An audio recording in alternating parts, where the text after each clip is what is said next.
குடும்பத்துக்குள்ளேயே குழப்பம் ஏற்படுத்துகிற மாதிரி கடைசியில் வந்துட்டு மலரே வந்துட்டு கிருஷ்ணாவை அடிக்கிற மாதிரி நிலைமையை உருவாக்கிறாங்க அப்படிங்கிறது தான் விஷயம். இதுக்கெல்லாம் காரணம் யார் அப்படின்னாக்கா அன்பு தான் அப்படிங்கிறது தான் பெரிய விஷயம்.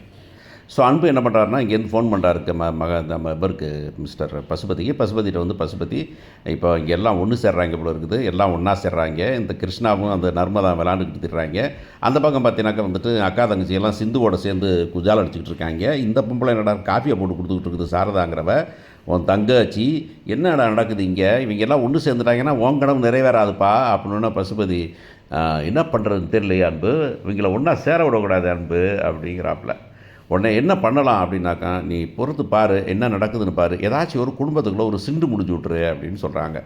உடனே இவர் இங்கே வராரு. இங்கே வந்து இந்த பசங்க பொண்ணுங்கள்கிட்ட வந்து சிந்துவை கூப்பிட்றாரு. சிந்துவை கூப்பிட்டு, என்னம்மா என்ன அக்காக்கள்கிட்ட கொஞ்சிக்கிட்டு இருக்க போல இருக்குது அப்படின்னா, இல்லை அவங்கள்ட்ட தான் பேசிக்கிட்டு இருந்தேன் நான், ஏன்னா இருந்தாலும் தெரியாது இல்லையா, பேசிக்கிட்டு இருந்தேன் அப்படின்னு. பேசிக்கிட்டு இருந்தியா, இங்கே பாரு என்ன பண்ணுறாங்க தெரியுமா, அப்படியே மைக்கி ஒன்றையும் உங்கள் அம்மாட்டையும் கையெழுத்து வாங்கி ஒரு காப்பிக்காக கையெழுத்து போட்டு சொத்தை விட்டுற போகிறீங்க. அப்புறம் கடைசியில் பிச்சை எடுக்கணும். இந்த காவேரி குடும்பத்தை பற்றி உனக்கு தெரியாது சிந்து. காவேரி குடும்பம் சாதாரணப்பட்ட குடும்பம் இல்லை, அதுவும் காவேரி இருக்காளே சாதாரணப்பட்ட ஆள் இல்லை. அப்படியே எல்லாத்து கண்ணையும் நுழையாட்டிட்டு அப்படியே பேசி பண்ணிடுவா. இந்த பாரு இந்த இடத்துல எல்லாமே நாங்களாக இருந்தோம், நாங்கள் தான் விஜய் நாங்கள் சொல்கிறது தான் கேட்பார். இன்றைக்கி பார்த்தீங்கன்னா ஒன்றும் இல்லாமல் இங்கே ஓட்ட வீட்டில் ஓசியில் வடாய்க்குடி இருந்துட்டு இப்போ என்ன பண்ணிட்டாலும் தெரியுமா, இந்த வீட்டையே சொந்தமாக்கிட்டா.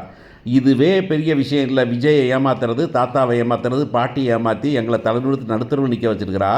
இந்த சொத்தெல்லாம் விஜய் இது நினைக்கிறியா, எல்லாம் எங்களுக்கு உண்டு. ஆனால் எல்லாத்தையும் இவ தான் சொல்லி கொடுத்து எல்லாத்தையும் தனியாக பிரித்து விஜய்க்கு மட்டும்தான் ஆக்கிவிட்டா. அதவே பண்ணவோ உங்கள் சொத்தை என்ன பண்ணுவா, உங்களுக்கு 10 பைசா கொடுப்பான்னு நினைக்கிறேன். இங்கே இப்படிலாம் வந்து காஃபி போடுவாளுங்க, பால் கொடுப்பாளுங்க. ஆனால் அவ்வளோதான், கடைசியில் உங்கள் தலையில் மிளகா அரைச்சிட்டு போயிடுவாங்க அப்படின்னு.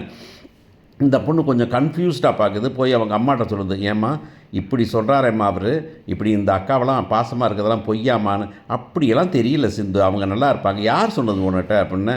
அந்த மீசா அங்கிள் இருக்கார்ல, அவர் தானே. யார் அவனா, அவன் ஒரு பொல்லாத பையன் அப்படின்னு. கொஞ்சம் இரு வாரேன் அப்படின்ட்டு இங்கேருந்து போனேன். இங்கே பாருங்கள், உங்களுக்கும் விஜய்க்கும் சண்டைனாக்க உங்களுக்குள்ள பார்த்துக்கோங்க. நாங்கள் வந்து இங்கே வந்து நான் சும்மா வரல, நாங்கள் வந்து உரிமையோடு தான் வந்திருக்கிறோம். காவேரி எங்களுக்கு கொடுக்க வேண்டியிருக்குது, அதை வாங்க வந்திருக்கிறோம். காவேரி கொடுக்க தயாராக இருக்கிறா, விஜய் மாப்பிள்ளை கொடுக்க தயாராக இருக்கிறாரு. அதை வந்து உங்கள் சொத்துலேருந்து ஒரு 10 பைசா எடுக்க போகிறதில்ல. என் புருஷன் சம்பாதிச்ச காசுலேருந்து கேட்குறோம். அதையும் நாங்கள் கேட்க மாட்டோம்.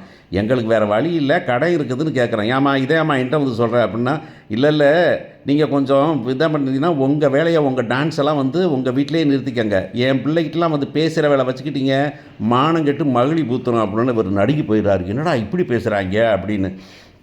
அந்த நேரத்தில் காவேரி வராங்க. காவேரி என்ன அப்படின்னு கேட்டாக்கா, இப்படி பாருங்கள் காவேரி, இவர் வந்துக்கிட்டு சிந்துக்கிட்ட போய் நீ வந்துட்டு தெருவில் நிறுத்திடுவ, நீ 10 பைசா கொடுக்க மாட்ட, உனக்கு இப்போ வந்து மிளகா அரைச்சிக்கிட்டு இருக்கிற, நீ வந்து ஐஸ் வச்சுருக்கிற, இந்த சொத்தெல்லாம் வந்து விஜய் இவங்களை தாத்தா பாட்டிலாம் ஏமாற்றி நீ பிடுங்கிக்கிட்ட அப்படின்னு சொல்கிறாருன்னு. யார் இருந்தாளா? இந்த அளவு ஒரு சும்மா வெத்து வெட்டு கேஸு இது. சும்மா வந்துட்டு ஓசிடிக்கு தாளம் போடுற ஆள் இவர் சொல்கிறான்னு கேட்குறீங்கன்னா, உடனே ஏய் மரியாதை அப்படின்னு மீசை நரிக்கிறதுனா, என்னது உனக்கு மரியாதை, உனக்கு என்ன வேண்டி கிடக்குது, உன்னை வீட்டை விட்டு விரட்டி விட்டு ரொம்ப காலம் ஆச்சு, ஏதோ தாத்தா பாட்டி சொன்னாங்களேன்னு அந்த அத்தைக்காக வந்து பிச்சை எடுக்க விட்டு உள்ளார வச்சுருக்கிறாங்க, நீ என்னையா பேசுகிற நீயே அப்படின்னாக்கா இந்த இருந்துட்டார். இங்கே பாருங்க, இவற்றெல்லாம் சிந்துவை பேச வேணுங்க, பாவம் ஒட்டிக்கும் அதெல்லாம். இதை என்ன இப்போ தொலையுதுன்னு நம்ம செஞ்ச கொஞ்சம் நஞ்சம் தப்புக்கு வந்துட்டு அனுபவிக்கிறதுக்காக அதெல்லாம் கூட வச்சுருக்குறோம், அவ்வளவுதான். அத்தை இருக்காங்களே அதுக்காக இருக்காரு. நீங்கள் அதனால் இவர் பேசுகிறத கேட்காதீங்க. இனிமேல் என்ன மாதிரி பேசினா நேராக விஜய்கிட்ட சொல்லுங்கள், விஜய் கழுத்தை பிடிச்சி வெளியே தெளிவாருன்னு.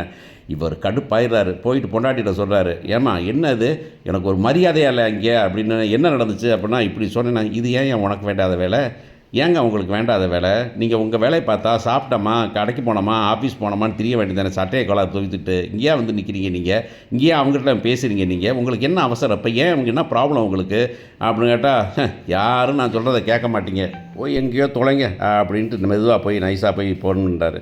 ஏங்க பசுபதி, இங்கே ஒன்றும் நடக்க மாட்டேங்குதுங்க, ஒன்றும் சிண்டு முடிய முடியல. காவேரி கொதிச்சுட்டு வாரா, அந்த பொம்பளை முத்து மலர், அது மோசமான பொம்பளையாக இருக்கும் போல இருக்குது, அது என்னை கழுத்தறுத்தும் போல இருக்குதுங்க அப்படின்னா, நீ ஏன் அங்கே போய் பேசுகிற, நீ தூண்டி விடு, நைஸாக தூண்டி விடு அப்படின்னு சொல்லிட்டு, ஏதாச்சும் ஒன்று பாரு. இந்த பையன் கிருஷ்ணா பையன் வந்துட்டு அந்த பிள்ளைகிட்ட நல்லா விளாட்றான்னு சொன்னில, 2 பேரும் விளாண்டுட்டு இருக்காங்களா, சரி நைஸாக போட்டு விடு, அதை வந்துட்டு தப்பாக போட்டு விடு அப்படிங்கிறாரு. ஓ இது தெரியாமல் போச்சேன்னு கழுத்தை சொரிஞ்சிட்டு போய் நைஸாக போய் பார்க்குறாரு. அங்கே வெளியே வந்துட்டு கிருஷ்ணா வந்துக்கிட்டு இந்த பொண்ணோட விளாண்டுக்கிட்டு இருக்கிறான். கிருஷ்ணா எப்போவுமே நம்ம அந்த பாப்பாவோட சிந்துவோட விளாண்டதை பார்த்ததே இல்லை. நான் நர்மதாட்ட விளாண்டுட்டு இருக்கான். உடனே இவர் பார்க்குறாரு, ஆஹா வா அப்படின்னு சொல்லிட்டு இங்கேருந்து போய் விஜய்கிட்ட போய், விஜய் என்ன நடக்குது இங்கே வீட்டில்? என்ன அந்த பையன் கிருஷ்ணா யார்? ஏன் உங்களுக்கு என்ன பிரச்சனை? இல்லை, அவன் என்ன அந்த அவங்க வீட்டு பிள்ளை, சின்ன பிள்ளை நர்மதா, அந்த பிள்ளைய வந்துட்டு அதே இப்போ தான் வயசுக்கு வந்துச்சுன்னு சொன்னாங்க. அந்த பிள்ளைய தொட்டு தொட்டு பேசிக்கிட்டு இருக்கேன் அவன். அவன் சரியில்லையாப்பா நீ அப்படின்னு வாரார் விஜய் பார்க்குறாரு. அந்த நேரம் பார்த்து கரெக்டாக அவர் வந்துட்டு அந்த பொண்ணு கன்னத்தில் ஏதோ மாவு மண்ணு ஓட்ட அதை தட்டி உடனே வந்து இங்கே பாரு, இந்த விளாட வச்சுக்காத, பொம்பளை பிள்ளை பேசிக்கிட்டு என்ன பேசிக்கிட்டு இருக்க, இனிமேல் இந்த மனர்தான் இனிமேல் விளாடாத அப்படிங்கும்போது, யோ அன்னை தங்கச்சி உறவியா, என்னையா நீயே போய் அசிங்கப்படுத்திக்கிட்டு இருக்க அப்படின்னு கேட்க தோணுது. உடனே அவர் போகிறாரு, போய் அங்கே போய் சொல்கிறாரு நர்மதா போனோன்னு அங்கே உடனே கடுப்பாகி வந்து சாரதா வந்துக்கிட்டு உங்கள்கிட்ட மெவிக்க சாரதா வந்து சொல்ல, இந்த அம்மா முத்துமலர் வந்து கடுப்பாகி அப்படிலாம் என் மகன் பண்ண மாட்டான் அப்படின்னு சொன்னேன். ஏம்மா ஏன்னம்மா அவங்ககிட்டலாம் பேசிக்கிட்டு இருக்கா அப்படின்னு கொஞ்சம் வேகமாக அப்போ சொன்னேன். பொலிர்னு ஒரு அறையை விட்டுறாங்க. அறையை விட்டு ஏன்டா என்ன நினச்சிக்கிட்டு இருக்கிற நீ, ஒன்றும் வேணாம், அந்த பிள்ளைகள்கிட்ட பேச வேணான்னு சொல்கிறேன்டா, எதுக்கு போய் நீ பண்ணிகிட்டு இருக்க, இருக்கிற பிரச்சனை பத்தாதுன்னு புது பிரச்சனையை உருவாக்குறியா அப்படின்னு கேட்டோன்னே அவன் கோவிச்சுக்கிட்டு கிளம்பி வெளியே வீட்டை விட்டு ஓடி போயிடுறான். வீட்டை விட்டுப்பா உட்காந்து சிந்து அழுதுகிட்டு இருக்குது, முத்துமலர் அழுகிறாங்க, காவிரி வந்துக்கிட்டு ஏங்க அவன் என்னங்க அவன் வந்து நர்மதாவுக்கு சிந்துவுக்கு அண்ணன்னா நர்மதாவுக்கு அண்ணன் தானே, அவனை போய் நீங்கள் வாட்டில் சொல்கிறீங்கன்னு ஐயய்ய அது வந்துட்டு கரெக்டாக இந்த சித்தப்பா போட்டு விட்டதான் அப்படிங்கிறாரு. என்ன நடக்க போகுதுன்னு